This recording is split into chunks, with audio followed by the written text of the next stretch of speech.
Jumpa lagi di Aribo TV. Iya, menjelang 12/12 tahun 2024, entah kenapa banyak banget pertanyaan soal Redmi Note 13 Pro Series. Spesifik loh, Pro Series. Pro Series ya? Iya, spesifik Pro Series. Itu sebabnya capek nih jawab-jawabin ya. Kita bikinin videonya aja deh. Jadi kita kumpulin semua pertanyaan-pertanyaan di sekitar November ke awal Desember. Oh, November ya, akhir November.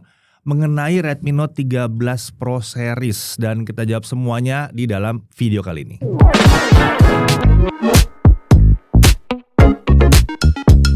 Oke, Redmi Note 13 Pro Series. Ini yang masuk ada berapa tipe sih kemarin? 3 ya? Kalau total sih ada 5. Tapi yang Pro-nya Redmi Note 13-nya 13 seriesnya ada 5. Tapi yang Pro-nya ada 3. Pro 3, berarti apa aja tuh? Ada Pro 4G, Pro 4G, Pro 5G, Pro 5G sama dan Pro Plus 5G. Pro Plus 5G. Oke, kita nggak bahas lagi soal speknya, tinggal dilihat ya. Lihat aja begini ya, lihat aja.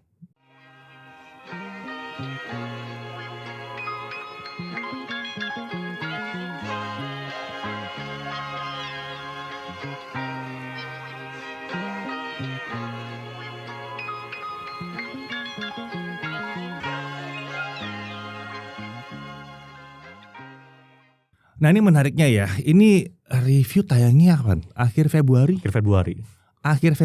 Dan ini November kita rekam ini. Masih banyak yang nanya. Ya mungkin karena udah mau 12-12 juga kali. Udah 12 juga ya. Pada mau belanja. Dan kalau dilihat-lihat ya, kemarin kan Xiaomi itu sempat katanya nomor 1 di Indonesia. Itu bulan-bulan itu deket-deket sama launchingnya ini loh, Redmi Note 13 series launching. Ya. Jadi kayaknya ini emang yang ngedongkrak mereka naik tuh salah satunya tipe yang ini nih kayaknya nih. Jadi nggak heran ya kalau misalnya tiba-tiba emang banyak banget yang nanyain dan masih nanyain terus sampai akhir tahun 2024. Mungkin sebagian ada yang bingung, kok ada 5 biji banyak banget gitu. Tapi pada akhirnya ternyata pasar menjawab dengan positif. Berarti memang itu yang dibutuhkan. Itu dibutuhin, iya. Orang-orang. Iya. Oke, kita langsung mulai aja. Ya, pertanyaannya ada apa aja sih yang udah lu catat? Yang pertama deh. Ini pertanyaannya soal eSIM sih. Ini salah satu nilai jual Redmi Note 13 yang Pro 5G dan Pro Plus 5G. Itu kan bisa pakai eSIM. Untuk sekarang seberapa penting sih eSIM itu? Oke. Ada yang bilang ini nice to have. Ya. Karena ya buat apa, gue pakai kartu aja hidup. Gitu kan. Tapi sebetulnya benar-benar tergantung sih. Tergantung kondisi. Yes. Gini, sekarang ini eSIM yang banyak dipakai itu adalah kalau kita mau ke luar negeri misalnya, kita mau beli kartu eSIM. Yeah. Jadi kalau dulu kan pakai apa sih modem WiFi. Nah, modem WiFi ribet tuh, ya. Satu device ekstra mesti dibawa-bawa. Yeah. Setelah itu beli SIM card aja nih buat roaming, gitu. Entah itu mau ke Singapura, Malaysia, kan murah-murah tuh sekarang tuh ya. Nah terus sekarang eSIM. Jadi, nih gue berapa kali ngelakuin nih ke luar negeri, gue pesan eSIM, nggak usah nunggu kiriman ini, nggak usah nunggu kiriman kartu, paket gitu, nggak usah di WA,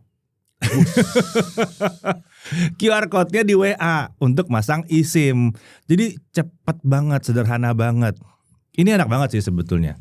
Jadi gue bilang ke depannya, bahkan mulai dari sekarang eSIM ini makin lama makin penting. Yes. Soalnya gini.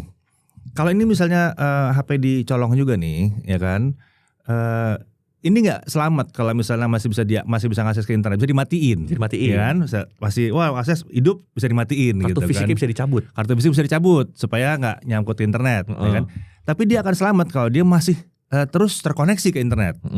Misalnya kuncinya cepet, gitu kan, terus pas mau dicabut nggak ada kartunya, adanya apa, eSIM doang di dalam, udah dimatiin tuh, bisa tuh. Kita bisa matiin handphonenya dari jauh gitu. Jadi penting atau enggak, karena masih belum banyak dipakai, masih belum banyak yang merasakan keunggulannya, kelebihan dari sebuah eSIM. Masih banyak orang yang bilang perlu enggak gitu kan. Mesti cobain dulu sih. Iya gitu. Nah ke depannya kalau dicobain, kalau misalnya siapa tahu ada yang udah sempat kecolong, ya saya tidak mendoakan sama sekali, tapi ada yang kecolong terus matiin, wah itu bisa dimatiin tuh karena sudah saya pakai eSIM jadi nggak bisa dicabut SIM cardnya. Nah berikutnya dijamin nggak mau pakai SIM card lagi, saya pakai eSIM. Dan salah satu kelebihan Redmi Note yang 13 Pro 5G terutama, kalau kalian nyari smartphone yang sudah pakai teknologi eSIM dan yang paling murah saat video ini dibuat, itu adanya di sini. Berapa sih sekarang? Harga rilisnya 4 jutaan sih. Harusnya rilis. kalau kalian nyari-nyari promo nih bisa di bawah 4 juta. Tuh, iya kan? Tadinya kan ini cuma di flagship doang. Sekarang udah bisa kita nikmatin di Redmi Note 13 Pro 5G dan Pro Plus 5G juga. Berapa saja bisa juga itu. Jadi ada yang mau jalan-jalan keluar, nggak usah jalan-jalan keluar ke Amerika juga, enggak gitu ya. Yang ke Malaysia, yang kemana gitu ya. Atau ada yang umroh mungkin. Ya. Nah itu bisa pakai eSIM tuh, lebih enak. Pakai WA doang, beres. Yes. Dan pertanyaan selanjutnya juga masih agak berhubungan dengan SIM juga sih. Ini salah satu pertanyaan dari netizen juga, dan pertanyaan gue juga waktu gue masih belum ngerti beginian. Kan SIM tray-nya udah dual SIM. Terus ada teknologi eSIM-nya, bisa 3 kartu dong. Nah, gimana? Gue mikirnya gitu loh dulu, bisa 3 kartu. Ternyata nggak bisa. Nggak bisa. Karena SIM tray sama slot SIM yang ada di dalam sini, dalam aplikasinya itu cuman cara untuk mendapatkan nomor gitu kan, untuk naruh nomor doang. Bisa pakai fisik, bisa secara software gitu kan. Tapi ujung-ujungnya transceivernya harus ada 2 juga. Nggak bisa, unitnya mesti ada 2 juga gitu. Kalau mau 3 ya 3 gitu. Kalau pakai 3, kalau dia 4 ya 4. Gue nggak tahu borosnya berapa kalau pakai 4. Waduh, jadi IMEI-nya 3 dong ya berarti. IMEI 3 kalau 3, kalau 4 ya IMEI 4, bener juga tuh. Gitu. TKDN-nya gimana? Banyak banget, IMEI-nya banyak bener. Tapi cuma bisa 2 ya berarti. Dan umumnya tuh untuk eSIM dipasangnya di SIM kedua. Umumnya, walaupun udah banyak juga yang bisa 1 2. Ya, gitu. Jadi kalau 2 slot eSIM bisa tuh. Ada berapa yang 2 slot eSIM. Tapi ini 1 kalau di sini kan slot eSIM-nya. Gitu. Terus next apa lagi? Berikutnya, ini kan pas lagi baru kita review tuh mulainya dari Android 13 dan MIUI ya. Apa beneran dapat HyperOS? Dapat ya? Dapat. Ini kita udah update paling baru. Ini udah HyperOS semua ya? Iya betul. Udah HyperOS. Ya kan sesuai janji. Janji kan di upgrade. Kalau upgrade berikutnya adalah HyperOS ya pindah ke HyperOS. Ini kan yang nggak masuk di akal adalah kalau dia dari MIUI nih, upgrade berikutnya dikasih MIUI lagi. Itu Xiaomi harus bayar berapa gitu ya untuk ngidupin yang jalurnya MIUI sama jalurnya HyperOS. Itu kan berarti ada 2 kubu tuh developer di dalamnya kan. Bukan disuruh pindah tapi dijadiin dua-duanya. Enggak, pasti ke upgrade kok. Pasti ke upgrade. Yang masuk di akal adalah ke upgrade. Kalau Xiaomi bikin ada MIUI-nya sendiri, HyperOS sendiri, waduh tajir banget. Iya, tajir banget. Gitu. Ada lagi apa lagi? Untuk berikutnya, kan Redmi Note 13 Pro Plus 5G dijanjikan ada 3 kali Android update, tapi bawahnya masih pakai MIUI. Kalau udah update ke HyperOS, berarti bisa 2 kali update lagi ya.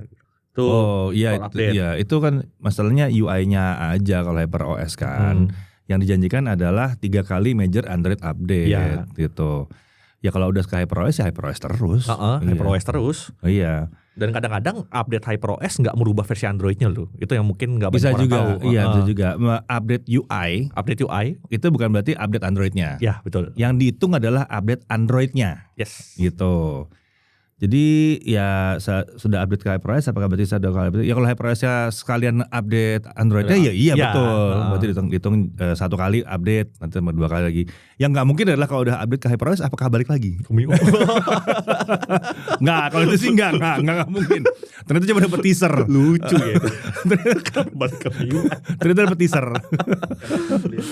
Iya. Untuk kedepannya kan terus HyperOS. Cuman untuk kalau jika sesuai dengan janjinya tim Xiaomi, Redmi, itu berarti akan maksimal sampai Android 16. 16 ya, Android itu yang penting. HyperOS-nya berapa bisa macam-macam ntar. Yang penting versi OS Android-nya itu sampai 16 gitu. Ya mungkin nanti ke depan dia mau bikin Ultra OS terserah. Kalau tahun depan Ultra ya udah terserah, pokoknya Androidnya update aja gitu. Apapun itulah namanya. Oke, apa lagi? Next. Untuk Redmi Note 13 Pro series ini bisa buat video depan belakang nggak? Ini mungkin salah satu. Mungkin ini maksudnya ini ya salah satu fitur favorit tuh kalau di Android tuh. Dual video. Jadi untuk di fitur favorit di Android ya? Iya. Oh, Apple nggak bisa. Wah nyebut brand lagi. Ups. Nah, untuk di Redmi Note 13 series ini ya, sayangnya belum ada, Ded. Oh belum, ya sayangnya belum ada. Ya. Ternyata belum semua Android kebagian, dan untuk Redmi Note 13 series ini sayangnya belum. Kalau kalian butuh fitur itu, untuk sekarang baru adanya di Xiaomi series. Ya. Pertanyaannya yang banyak yang pakai nggak sih? Nah itu coba kalian tulis deh. Kalau emang banyak yang pakai kan bisa disampaikan ke pihak Xiaomi. Atau tepatnya ke timnya Redmi gitu kan. Artinya, kita butuh banyak nih kayak begini, kita sering banget pakai gitu. Soalnya terus terang gue suka fitur itu, tapi jarang pakai sekarang akhir-akhir nih gitu. Karena ya vlogging makin gampang aja sekarang sih, jadi nggak perlu dua begitu. Mau pakai 2 kamera juga bisa zaman sekarang. Ya ini anyway ya, kalian terusnya di bawah ya, siapa tahu emang itu dibutuhkan gitu. Dan sebetulnya kalau Xiaomi ya bisa. Harusnya Redmi Note bisa juga dong. Ya Redmi Note-nya siapa tahu nih. Ya setahu gue berikutnya. ini bukan fitur-fitur yang harus pakai SoC flagship banget gitu loh. Iya ISP sekarang udah bisa sih. ISP sekarang udah bisa. Ya, mid-range lah. Udah bisa loh. Paling nggak yang Pro bisa lah. Iya paling nggak Pro ya. Paling nggak yang Pro bisa. Lagian ini kan kemarin launching bulan Februari. Ya sebentar lagi. Siapa tahu nanti muncul yang bisa gitu kan ya. Bisa ya. Redmi ya, bisa dong, ditambahin lah 1 fitur itu. Oke. Next. Next soal IP rating sih. Yeah. Di Redmi Note 13 Pro Plus 5G kan itu ada IP68-nya. Itu kalau direndam air buat dicuci aman gak? Gue tahu sih nih Dedi pasti udah menerima pertanyaan soal IP rating puluhan ratusan kali. IP rating ya. Sebelum kita mulai menjawab ini ingat ya, IP rating, anggap IP rating itu sama seperti ijazah. Ya. Kalau kalian lulus dari SMA, beberapa tahun kemudian setelah lulus dari SMA, apakah iya kalian bisa jawab semua soal untuk meluluskan kalian dari SMA? Ya kan? Dan kalau setelah 3 tahun kalian tanya lagi, kalian gak bisa jawab, apakah ijazah SMA kalian gugur? Nggak gitu konsepnya. Jadi IP rating ini sebetulnya seperti ijazah, sertifikasi gitu. Lolos dari pabrik dalam kondisi seperti ini. Gitu. Tidak ada jaminan secara institusi, nggak ada jaminan bahwa ini akan berlaku terus seperti itu. Yang jelas pas kita bikinnya tuh begini gitu. Tapi nggak ada jaminan kalau kalian jatuhin kena panas, kena dingin gitu, terus berubah jadi rembes, ya tetap bisa, mungkin terjadi. Tapi paling nggak ini lebih bagus daripada kalau tidak ada jaminan dari awal, tidak ada settingan dari awalnya, ya, nggak ada setup IP rating dari awal. Oke, kalau buat direndam lo cuci aman nggak? Biar bersih HP-nya. Sekarang gini, kalau misalnya nggak sengaja kalian lagi jalan-jalan, terus dia jatuh nih ke dalam lumpur, kotor dong. Kalian angkat, kalian bersihin pakai air, oke, fine, masih bisa. Tapi walaupun IP68 ya, jangan sering-sering direndam karena ini buat kecelakaan sebetulnya. Bukan untuk disengaja ya. Bukan untuk disengaja. Jadi sebetulnya targetnya adalah bukan untuk disengaja. Kita juga nggak kepengen bahwa sealnya nanti ini mengkerut. Gitu, kalau keseringan kena air tuh bisa mengkerut. Apalagi kalau kena sabun. Ya. Itu PR. Dan IP rating itu di testingnya pakai air bersih. Air bersih, bukan air laut, bukan air sabun, ya, bukan air yang lain-lain. Yang mengandung zat-zat kimia lain lah pokoknya. Ya, banyak orang berpikir bahwa itu terjadi cuma di HP doang ya, excuse doang di HP. Sorry ya, saya mainan sepeda juga dulu, main sepeda gunung, sama itu juga nggak bisa gitu. Itu sealnya mungkin waterproof, tapi ya kalau sering-sering kena sabun, rontok. Dulu yang main sepeda tuh yang punya masalah adalah disemprot di tempat cucian motor, disemprot terus bearingnya rusak semua. Atau pakai sabun, lama-lama karetnya mengering gitu kan. Katanya bisa dicuci, ya bisa. Pakai air, bukan pakai itu gitu. Nah, sama itu sebetulnya berlaku di semua. Jadi nggak semua industri, nggak cuma sepeda doang. Ya ini juga sama. Bahkan di mobil juga banyak yang salah kaprah gitu. Pembersih mobil ditambahin solar gitu biar gampang bersihnya. Bener, cuma lama-lama rontok. Seal-sealnya lama-lama rontok kalau keseringan. Jadi kalau mereka bilang, kalau dia gak sengaja jatuh kecemplung ke dalam lumpur jebret gitu ya, terus mau dibersihin, oke, fine. Ini misalnya kita lagi ke laut terus kesiram air laut, cerot gitu kan. Bukan kecemplung ya, gak sengaja. Terus kalian mau cemplungin sebentar di air bersih supaya luntur semua air lautnya, fine, bisa. Tapi bukan untuk disengaja, untuk penyelamatan itu oke. Dan bisa dibilang kita juga yang disclaimer-nya paling kenceng lah. Tiap kali ada review soal IP68 pasti nextnya tidak untuk dibawa berenang. Betul. Atau dibawa mandi, atau dibawa ke tempat yang mandi-mandi air panas. Jangan. Oke, udah paham ya? Ya, semoga paham. Lanjut. Next, masih terkait IP rating juga sih. Kan gak cuma air ya. Redmi Note 13 Pro 5G yang bukan Pro Plus, yang 5G-nya itu punya IP54. Kok di kamera di unit saya malah kemasukan debu ya? Gimik ya IP ratingnya gitu. Nah ini kan nggak ngapalin nih IP54 maksudnya apa. Oke, kalau 4 di belakang itu artinya kan bisa kena percikan air dari segala penjuru. Ya kan, dari segala penjuru. Ya kalau 53 cuma satu sisi doang. Kalau 4 kan dari segala penjuru. Nah, kalau depan itu kan yang buat benda padat atau debu nih, dalam hal ini debu. Kalau 5 sebetulnya dia masih bisa kemasukan debu. Ya. Cuma nggak masalah. Nggak masalah itu bukan berarti foto kalian tidak terganggu.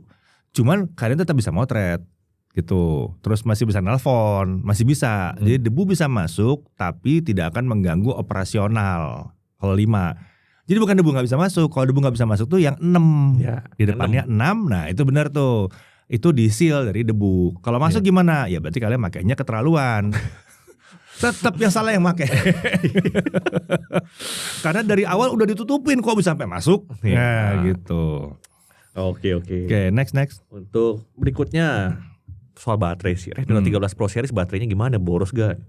Nah itu gimana tuh? Kalau dari pengujian kita sih yang Redmi Note 13 Pro 4G dan 13 Pro Plus 5G itu memang bukan yang amazing lah kameranya. Kita bilang yang termasuk standar aja. Baterainya? Iya baterainya. Baterainya bukan kameranya Pak. Kemampuan baterainya, sorry ya.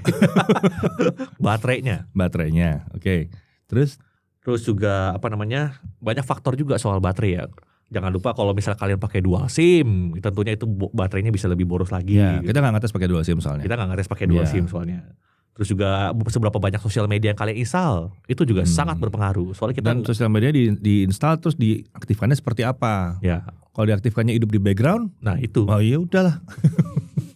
Masalah kan kita di Indonesia tuh orang-orangnya semua sosial media dipasang. Kita kan anak sosmed banget. Yoi. Dan masih banyak yang bilang kok HP gue pakainya berat ya, padahal cuman install sosmed doang. Astaga, itu yang paling berat. Padahal begitu lihat ada Facebook, ada Instagram, ada TikTok semua diinstal, itu bukan doang cuy. Itu tidak doang. Oke, main WoW atau Genshin Impact itu berat. Tapi pas dimainin WoW atau Genshin Impact kita kan tidak berharap yang lainnya hidup ya. Kalau bisa kita mainin terus yang lain pada mati semua gara-gara game itu dipasang, kita nggak protes. Iya, tapi kita sosmed enggak, kita mau semuanya hidup. Karena kita mau lompat-lompat dari satu sosmed ke sosmed yang lain. Betul. Jadi tidak doang ya, jangan meremehkan. Bukan doang, itu berat itu. Jangan meremehkan beban sosmed. Oke, tadi itu soal ini ya, soal baterai. Ada juga yang nanya soal performance sih. Pro series kan ada 3 biji nih. Itu performance-nya kayak gimana? Untuk gaming beratnya oke gak? Kalau yang Pro 4G itu sih untuk gaming beratnya aman. Dan juga suhunya juga aman sih. Kalau yang di pengujian kita jarang ada yang nembus sampai 45 lah intinya. Baik yang Pro Plus itu juga aman. Terus yang Pro 5G kita juga kemarin udah ngetes juga, walaupun kita nggak ada videonya sih yang Pro 5G. Cuman kita di lab kita testing juga kok. Itu suhunya juga nggak pernah nembus 45. Masih range 40-an kecil. 40-an kecil ya. Jadi walaupun performanya lumayan, tapi suhunya nggak berlebihan juga. Jadi dari pengujian kita sih suhunya aman Redmi Note series ini. Oke. Terus berikutnya lagi, ada lagi nggak? Untuk berikutnya Redmi Note 13 Pro 4G, apakah masih bagus untuk bikin konten sosmed? Pro 4G. Yang pakai G99 itu. Sosmed ini kalau gue patokan gue bisa 1080p 60 fps enggak? Sama, setuju gue. Iya kan? Itu harusnya udah jadi standar mid-range masa kini sih. Iya. Jadi bisa 1080p 60 dan untuk bikin konten sosmed udah memadai banget kok yang Redmi Note 13 Pro 4G. Ya terlepas bilang ya G99 lagi, tapi nggak cuma soal performance gaming, G99 bagus. ISP juga lumayan loh. Iya, ISP lumayan. Jadi bisa 1080p 60 fps di sini. Jadi untuk videonya masih oke lah. Oke. Dan juga yang menarik, yang jarang dimiliki di smartphone lain, di Redmi Note series ini promonya itu lengkap. Oh iya betul. Jadi bisa foto dan juga untuk video. Buat video juga. Buat kalian yang butuh manual control di kamera, itu fiturnya ada di kamera bawaannya, nggak usah install third party lagi. Itu Xiaomi banget sih. Itu Xiaomi banget. Ya, sama seperti video ini. Oh iya benar juga. Kenapa kita merekam dengan beberapa smartphone Xiaomi adalah karena ada promote-nya untuk video. Betul sekali. Ini kalau nggak percaya silahkan datang ke studio kita. Ini pakai HP loh. Nah itu di Redmi juga ada. Di Redmi juga ada, gue seneng itu. Di Redmi Note ya itu juga ada. Itu masih belum banyak loh yang punya. Biasanya ada yang punya promo tapi foto doang. Ya, itu banyak. Itu banyak. Ini video bisa. Memang bisa kita nginstal aplikasi tambahan, tapi agak ribet ya. Ya. Ini enakan kalau udah bawaan. Udah bawaan aja. Terus berikutnya soal wireless charging Redmi Note 13 Pro Plus tuh udah bisa belum? Ya belum sih. Untuk Redmi Note 13 Pro Plus belum bisa wireless charging. Ya belum bisa. Soalnya mid range dianggap belum pas buat wireless charging. Kita tahu sih ada yang bisa. Cuman baik lagi tergantung kebutuhan kalian juga sih. Kalau memang kalian butuh wireless charging, kalian bisa komentar di bawah deh. Seberapa butuh sih kalian dengan wireless charging? Lagi-lagi siapa tahu. Semoga tim Redmi denger, wah ternyata udah butuh wireless charging nih di kelas segini. Siapa tahu dibikinin. Tapi sejujurnya gue pribadi jarang banget.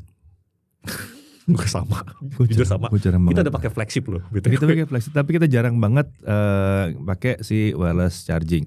Ada kondisi-kondisi tertentu ya, kayak colokan listrik gue di rumah udah habis semua. Yang tinggal adalah wireless charging pad. Ya udah, gue taruh situ jebret gitu. Tapi kan jarang banget ya. Karena buat gue agak aneh rasanya. Karena gue kan gak nyambungin si handphone langsung ke laptop ya. Jadi tiap kali ada WA masuk gitu, gue mesti ngangkat begini. Lah gak ngecas, taruh lagi. Lah gak ngecas lagi, taruh lagi gitu. Tapi itu gue. Kalau orang biasanya kan dia akan linking WA-nya ke sini. Kalau gue WA gue ke linking ke beberapa HP soalnya jadi udah habis. Maksimal 4 WA. Iya maksimal 4 kan. Ada ke watch, ada ke HP, jadi habis. Jadi buat laptop udah habis gitu. Jadi kalau gue sih nggak terlalu make. Iya. Tapi kalau memang kalian butuh, komentar aja di bawah. Iya. Tim Redmi itu tim Xiaomi, bacain kok. Iya. Itu pasti dibacain. Sesuai janji. Yoi. Next. Itu kan Redmi Note 13 Pro Plus 5G pakai layar curve. Ya yang paling atas ya. Itu bagusnya pakai pelindung layar apa? Nah ini Chris banget ini. Go banget nih pertanyaannya nih. Tim tempered glass saya. Tim tempered glass. Cuman kalau untuk layar curve itu memang salah satu kendala umum sih. Gak cuma di Redmi 13 Pro Plus 5G doang. Kalau misalnya gue pakai Redmi Note 13 Pro Plus 5G, itu mungkin gue akan pakainya yang bawaan dulu sampai rusak. Karena dari paket penjualannya, lu unboxing itu udah dapat screen protector, udah ketempel. Pakai dulu itu sampai hancur. Kalau misalnya udah mesti ganti, ya pakai yang plastik biasa juga sih, atau yang hydrogel. Karena itu lebih terjangkau dan bisa mengcover bagian curve-nya. Ya, itu yang paling penting. Itu yang paling penting. Kalau tempered glass agak beresiko tinggi sih. Gue udah beli tempered glass curve yang murah-murah. Mohon maaf, sulit dapat yang beres. Biasanya mesti yang premium itu baru yang beres lah. Dan pemasangannya juga ribet, mesti pakai cairan-cairan gitu. Resikonya lebih tinggi lah. Jadi kita lebih nyaranin yang plastik-plastik aja atau hydrogel. Oke, next. Ada apa lagi? Next, terus juga apa nih? Kan pada pakai AMOLED nih. Yang Pro Series nih, Pro Plus semua udah pakai AMOLED sih sebetulnya. Green line. Ya. Lightsaber. Gimana tuh?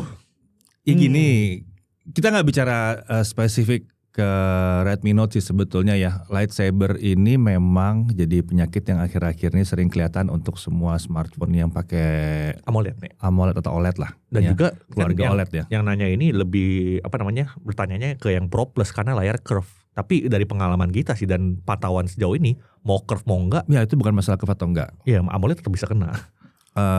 Korum dengan beberapa reviewer yang lain bahkan di luar negeri juga, memang kebanyakan kejadian ini ya itu terjadi setelah sebetulnya pernah ada benturan fisik, gitu. Beberapa yang aku emang bilang begitu. Jadi poinnya begini, green line ini sebetulnya terjadinya karena konektor di layar. Jadi kan kayak layar begini di bawahnya ada konektornya nih, ya kan?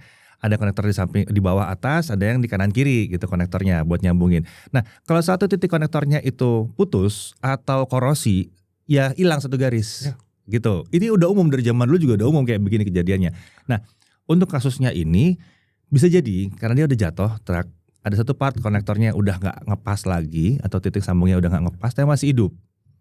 Terus dipakailah mungkin main game, jadi panas. Ya. Atau nah ini yang lucu nih. Update software. Karena gini, pas habis itu panas ya sebetulnya. Iya. Nah yang lucunya kalau main game kalau udah panas kita sadar banget kan kita pegang. Kita cabut dong colokannya. Nah kalau ngupdate software enggak, malah dicolok kan. Dicolok, diupdate, ditinggal. Panas loh itu update. Panas itu. Nah bisa jadi pada saat itu titik yang sudah rentan tadi kena.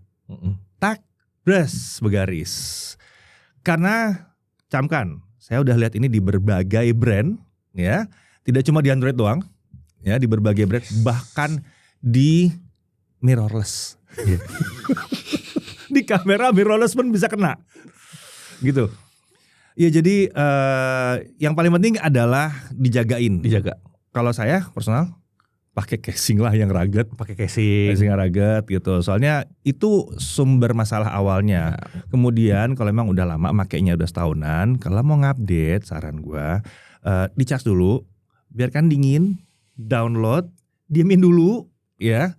Gue lebih suka masuk ke airplane mode, restart sekali baru diinstal dalam kondisi kayak begitu. Jadi adem tuh, adem, biarin dia nginstal. Jangan sambil nyolok ke listrik. Itu yang paling banyak kena, yang sambil nyolok ke listrik. Cuman, gitu, panjang tapi ya semoga menjawab dan keresahan ini. Jangan lupa poin yang Dedi bilang tadi. Sebetulnya mungkin ada faktor human errornya. Betul, cuman nggak langsung. Gorengan di forum. Nah, Emangnya pada mau ngaku? Gini, kadang-kadang bukan nggak mau ngaku, nggak nyadar juga. Nggak nyadar juga. Iya, nggak nyadar juga. Emang sekarang gini, kalian pernah nggak sih nyenggol HP teman kalian jatuh, terus jatuh diangkat lagi ke atas? Emang ngaku? Nggak ngaku juga kan? Itu. Nggak ngaku juga Itu dia. kan? Itu ya. Semoga tercerahkan. Lanjut. Lanjut. Untuk Redmi Note 13 Pro 5G dan 13 Pro Plus 5G, apa sudah support fitur RAW? Wih, raw banget nih anaknya RAW nih. banget nih. Butuh post processing banget nih, editing segala macem. Sayangnya untuk Redmi Note 13 series ini belum ada sih. Belum. 13 Pro series juga belum ada. Kalau kalian butuh fitur ini itu adanya di Xiaomi series ya. Yang atas. Xiaomi 14 itu ada. Ya. Untuk Redmi belum. Nah ini kan kayak gini-gini tuh fitur spesifik sebetulnya ya. Ya ada alasannya tim Redmi mungkin gak ngasih ke smartphone seri yang ini. Mungkin karena emang dilihat gak banyak yang butuh. Ya di kelas ini gak banyak yang butuh. Lagi-lagi ya kalau emang kalian butuh banget, ya coba aja disuarakan terus gitu loh. Ya coba kalau emang kalian butuh disuarakan. Sementara gue tidak akan menyuarakan butuh. Soalnya gue gak pakai. Sama. Gue pakai ribuan foto sampai harus backup segala macam, tapi kecepatan itu nomor 1. Yes. Oke, next. Next. Minta saran headset yang cocok buat Redmi Note 13 Pro series. Soalnya kan gak ada lubang audio jacknya. Oke.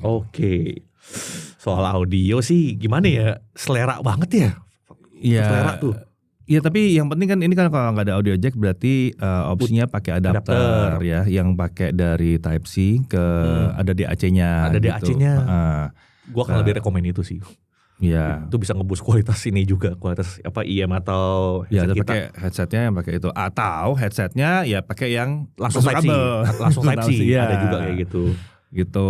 Ya kalau mau rekomen ya banyak sih sebetulnya, cuman apa ya? Kalian bisa macam-macam lah, ada banyak sih sebetulnya. Kalau kalian existingnya punya headphone yang pakai 3,5 mili, ya berarti cari adapternya. Mungkin bisa cari-cari mana yang pakai DAC yang bagus gitu ya. Bahkan kalau kalian memang butuh banget sampai mesti sambil di charge ya bisa juga sebetulnya, ada adapter yang kayak begitu. Nah, tapi intinya memang harus pakai adapter di situ. Kalau dia nanya kenapa sih udah ditiadakan sekarang, ya karena emang penggunaannya kebanyakan wireless. Ya. Untuk sekarang kebanyakan di wireless. TWS, headsetnya juga wireless gitu. Nah kalau kalian pakai buat gaming, ya lain cerita spesifik, pakai kabel, tuh. bisa. Nah, adapternya ada kok adapternya. Ya poinnya sih bisa aja cari yang third party bisa, atau yang dari Xiaomi sendiri juga bisa. Gitu. Oke, next ada apa lagi? Ada yang nanya nih soal kamera. Kalau Redmi Note 13 Pro 5G dan 13 Pro Plus 5G pakai zoom 10 kali, kan di layarnya kelihatan bagus tuh. Tapi waktu udah dijepret kok hasilnya kurang ya. Nah itu banyak faktor sih ya. Misalnya walaupun kamera utamanya udah ada OIS, ini kita mesti cari tahu dulu kalian tuh fotonya kayak gimana, pakai tangan atau pakai tripod. Jarang lah yang pakai tripod. Jarang, ya udah kita asumsikan dia pakai tangan gitu ya. Zoom 10 kali, ini pertanyaan spesifik soalnya. Zoom 10 kali udah lumayan berat dipegang pakai tangan loh. Itu walaupun udah ada OIS, cuman itu kompensasi getarannya tuh nggak sejauh itu ya. Ini gue punya kebiasaannya kalau misalnya udah sampai lebih dari 2-3 kali gitu ya. Ini udah gue taruh, misalnya ada taruh begini, gue taruh begini gitu. Jadi cari senderan. Kalau toh nggak dapat senderan, dapatnya di siku gitu ya. Berarti taruh sini. Nah di siku gitu dipegang. Tapi kalau begini nih ngambang nih, begini. Ini udah pasti bergetar. Iya. OIS pun mungkin belum cukup untuk level zoom kayak gitu. Nggak cukup. Kalau kalian mantengin Instagramnya, jadi pasti dia udah ngajarin juga kalau semakin panjang telenya, semakin bergetar. Iya. Dan fungsi OIS itu akan semakin penting banget. Masalahnya kan banget. OIS di kamera utama di zoom ke 10 kali. Iya. Dan satu lagi yang mesti diingat, satu kesalahan yang umum adalah pada saat kita mau tidak bergetar, kita nahan napas. Oh, ya. Itu gue dulu. Itu dia dulu tuh. Aku bilang, Chris jangan tahan napas, Chris. Kenapa? Karena kalau kalian tahan napas, detik-detik pertama mungkin jadi stabil. Setelah itu kalian yang bergetar karena nahan napas. Kalau ditanya kenapa nggak sebagus previewnya, bisa jadi pas lagi kalian jepret itu tuh masih ada processing di balik layar. Ya, masih ada processing. Jadi banyak yang bilang katanya kalau abis jepret itu selalu berhitung dulu. Jepret 1, 2 baru bergerak gitu. Ini bukan aturan handphone loh. Ini aturan bukan DSLR, dari SLR zaman film. Tuh. Aturannya itu kalau sudah getarannya tinggi atau slow speed, jepret 1, 2 baru bergerak gitu. Karena banyak yang pemula tuh jepret langsung gerak gitu kan. Itu bergerak pasti semuanya nanti jadi jelek. Jadi banyak aturan-aturan basic yang tahun 60 tahun 80-an itu masih bisa di-apply sekarang. Kalau 10 kali sih gue bilang kejauhan. Nah, untuk Redmi Note 13 Pro ini gue bilang sih idealnya 2 sampai 5 lah. 10 sih udah kelebihan sih gue bilang. Oke, next. Terus Redmi Note 13 Pro series buat edit video bisa pakai CapCut gitu gak? Ya bisa lah dong. Gak masalah sih. Ya tinggal install dari Play Store-nya aja. Kalau ditanya lancar atau enggaknya mungkin ya. Lumayan kok. Udah lumayan. Lumayan lancar. Itu masalah skill aja. Intinya dari performance yang ada itu udah sangat mencukupi untuk editing. Ya, itu udah mencukupi kok. Jadi nggak ada masalah sama CapCut. Nggak ada masalah. Next. Oke, next. Kok kalau dicek pakai app seperti AIDA 64, DevCheck dan lain-lain gitu, kameranya Redmi Note 13 Pro series nggak terbaca 200 megapiksel, tapi cuma 50 atau mungkin kadang bisa beda angka dari yang officialnya gitu. Itu yang benar yang mana jadinya? Kayak gini, ini penyakit nih dengan semua aplikasi-aplikasi seperti yang tadi disebutkan. Sebetulnya aplikasi-aplikasi ini punyanya tabel. Yes. Jadi aplikasi ini punya tabel, terus nanti dia mencoba untuk ngecek ke sistem. Hey sistem, lu punya apa aja? Oh gue punya ini. Terus tiba-tiba ada yang gak cocok. Ini apa nih? Mungkin yang ini ya, dimasukin. Jadi bisa salah. Ya, bisa salah. Bisa banget salah. Kalau dalam tabel dia nggak cocok sama apa yang dilaporkan sama sistem. Bisa salah. Karena yang dilakukan sama si aplikasi ini bukan diem-diem pada saat kalian tidur dia buka, dia lihat, chipnya ini. Enggak. Enggak ada yang melakukan itu, enggak ada sama sekali. Dia hanya mencoba untuk membaca laporan sistem. Tidak ada keajaiban di sini, tidak ada sulap di sini. Kalau sistemnya laporannya tipenya mungkin enggak ada di dia, ya mungkin tipenya misalnya XYZ gitu. Dia enggak punya, sensor apa XYZ saya enggak tahu gitu. Nah, dia cari parameter lainnya, mungkin 50 megapiksel, taruh 50 megapiksel. Bisa salah. Jangan jadi itu acuan 100% lah. Iya. Yang jelas kalau misalnya Xiaomi-nya bohong, udah dituntut. Betul. Udah dituntut. Gak mungkin di ini. Dan biasa beberapa aplikasi itu ada disclaimer di awal. Kok start dari Android berapa, memang tidak semua informasi mengenai spesifikasi itu bisa diakses semua. Iya, itu emang PR sendiri itu. Itu emang problem dari Androidnya sendiri.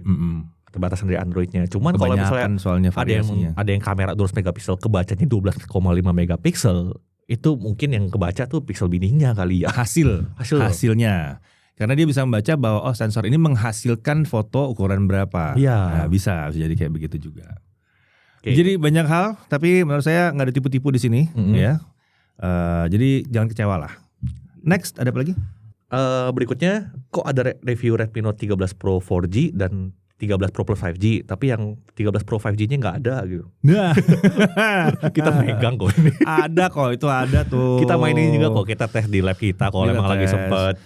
Cuma pada saat itu tuh, itu kan menjelang Lebaran ya. Badai Pak. Waduh, itu badai HP. Kita harus memilih.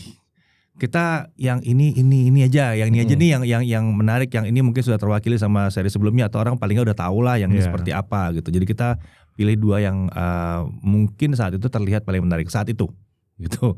Bukan berarti itu jelek, tidak sama sekali. Tidak sama sekali gitu. Lagi padat aja waktu itu. Oke, berikutnya. Next, apa tuh? Nih kalau pengguna Redmi Note 12 series, baiknya upgrade kemana ya? Nah, ini memang Ini pertanyaan paling banyak ke gue sebetulnya ini. Kayak teman-teman gue juga banyak yang nanya nih. Karena tahun ini Redmi rilis 5. Tahun lalu ada berapa? Ada 3. Jadinya kan bingung ya. Kayak lu kok tahun ini ada 5, gue mesti naik kemana gitu. Propose 5G lah. Kok itu paling gampang. Karena itu paling atas. Redmi Note paling atas, Redmi Note terbaik. Cuman kalau ini kita ada bikin tabelnya juga sih. Dari Redmi Note 12 ke 13, mungkin kita akan rekomen kalau kalian dari 12 ke 13 naik satu level lagi. Ya. Jadi misalnya dari Redmi Note 12 polos, yang polos kan Snapdragon 685 tuh. Kayaknya kurang pas kalau kalian ke 13 ya Snapdragon 685 lagi. Pilihlah kalau enggak yang 5G, yang 6080 atau yang 4G. Pro 4G. Itu ya G99. G99. Kalau nggak butuh 5G banget bisa ambil yang 4G. G99. Karena yang kalau yang apa namanya? Boleh yang itu juga 5G ke kalau nggak ya Pro 4G. Terus kalau kalian pakai Redmi Note 12 Pro yang 4G yang tahun lalu yang pakai Snapdragon 732G, kalian bisa lirik yang Pro 4G juga bisa, yang Pro 5G juga bisa. Karena 732G ke G99 tuh lumayan sih. Jadi lebih ke arah sebetulnya naik kelas lah. Naik kelas aja lah. Kalau dari Redmi Note 12 polos ke Redmi Note 13 polos saya kayak kurang pas deh. Menurut gue Redmi Note 13 polos itu lebih cocok buat yang belum nyobain pakai Redmi. Yang mau masuk ke ekosistem ini bisa. Gitu sih, kalau dari kita naik kelas aja satu level gitu. Naik kelas dari sisi performance-nya, fitur performance segala macam. Oke. Udah. Oh udah. Udah 20 Bang. Udah 20 itu. Figun back layar udah 40 menit. 40 menit. Oke, terakhir mungkin update harga kali ya. Ya. Di akhir tahun 2024 ini kalau memang kalian segitu ngebetnya nanya, kemungkinan besar karena kalian mau beli. Jadi harganya gimana kira sekarang? Untuk harganya kebetulan udah lumayan turun ya ketimbang harga launchingnya. Ini terbaru kita cek itu Redmi Note 13 Pro 4G yang G99 tuh 8256 ya? 8256 jadi 3499. Yang Pro 5G itu 4399. Yang 256-nya. Dan itu dia ada 512-nya juga. 512 loh. 4,9 itu 4,99. Oh. Berarti tipis. Terus juga Redmi Note 13 Pro 5G itu di 5,9. Itu kalau harga resminya. Itu Redmi Note 13 Pro Plus 5G. Kan pusing kan? Panjang namanya. Pro Plus 5G. Pro Plus 5G 12 512. Itu harganya di 5,9. Cuman di pasaran itu udah mulai pada turun harga. Kemarin kita juga udah dikasih tahu tim Xiaomi akan ada potongan harga. Oh gitu. Sekitar 500.000 lebih mah ada. Itu tim Xiaomi-nya. Di official store kok, official store. Iya maksudnya tim Xiaomi dari official store, ya kan? Belum dari platform kan? Bener. Belum dari platformnya. Jadi dari officialnya udah motong harga. Tinggal platform kalian bisa ngasih bonus lagi gitu. Jadi emang pas banget sih kalau akhir tahun ini mau nyari-nyari baru ya. Terus juga mungkin pertimbangan terakhirnya, ini kan udah mau akhir tahun nih, masih layak gak sih? Kalau kita bilang sih dari akhir November awal Desember masih ini masih oke. Penampilan oke. Nggak ada yang benar-benar ketinggalan zaman gitu. Nggak ada sih sebetulnya ya. Apalagi kalau ada yang Pro Series itu sih mantap semua yang Pro Series. Kalau kalian bisa dapat harga lebih murah jauh dari harga officialnya dan di official store itu akan lebih worth it lagi. Dan juga mungkin ada yang bilang lah kan bentar lagi ada yang Redmi Note versi barunya nih, generasi baru. Kalau ini rilis Februari 2024 kemungkinan kan ya tahun depannya nggak akan jauh beda gitu. Biasanya begitu. Tapi kan harganya tapi kan dan harga biasanya akan sama atau naik sedikit ngikutin inflasi. Biasanya gitu, ya kan? Jadi nggak akan jauh-jauh. Tapi kalau yang ini sekarang di akhir tahun sudah di diskon, ya kan?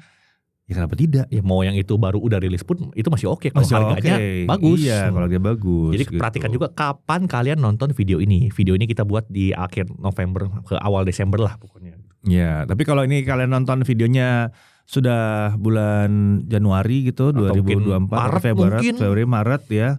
Ya mungkin kalian harus lihat yang seri berikutnya. Nah, seri berikutnya. Tapi ntar dulu ya, kalau misalnya seri 13-nya dibanting jauh lebih murah lagi ya masih mungkin juga. Masih juga. Ya. Tapi perhatikanlah seri berikutnya juga. Jadi kalian harus melihat perbandingan harganya. Ya, perbandingan harga dan tanggal rilis. Jadi biar nggak ada penyesalan kayak, aduh gue baru beli yang 13 tau-tau keluar 14 gitu. Udah kasih tahu ya dari tadi ya. Kita udah kasih tahu loh. Udah kasih tahu. Gitu. Oke, kalau begitu demikian ya 20 pertanyaan mengenai Redmi Note 13 Pro Series spesifik Pro Series. Karena itu yang paling banyak ditanya ke kita di akhir tahun 2024. Jadi kita bikinin konten seperti ini. Nah, kalau dari kalian ada pertanyaan-pertanyaan lain, silakan langsung tulis di kolom komentar. Dan kalau misalnya ada masukan-masukan, siapa tahu mau kasih masukan ke Xiaomi. Seperti biasa, kalau sama Xiaomi, kalian tinggal ngomong aja di kolom komentar ke arah mereka. Tidak perlu pakai marah-marah, nggak perlu pakai hina-hina gitu ya. Di request aja. Oh, saya butuh misalnya tadi yang kameranya bisa depan belakang. Terus saya request dong baterai 7.000 dong gitu. Tulis aja. Kalau rame siapa tahu ntar disampaikan sama tim Xiaomi Indonesia ke pusatnya ya. Ntar siapa tahu Redmi nanti berikutnya tahun berikutnya lagi nanti jadi 7.000 emang mana tahu, kita nggak tahu. Coba aja gitu ya. Jadi langsung aja tulis di kolom komentar. Oke, kalau gitu sampai sini dulu. Sampai jumpa lagi. See ya. See you.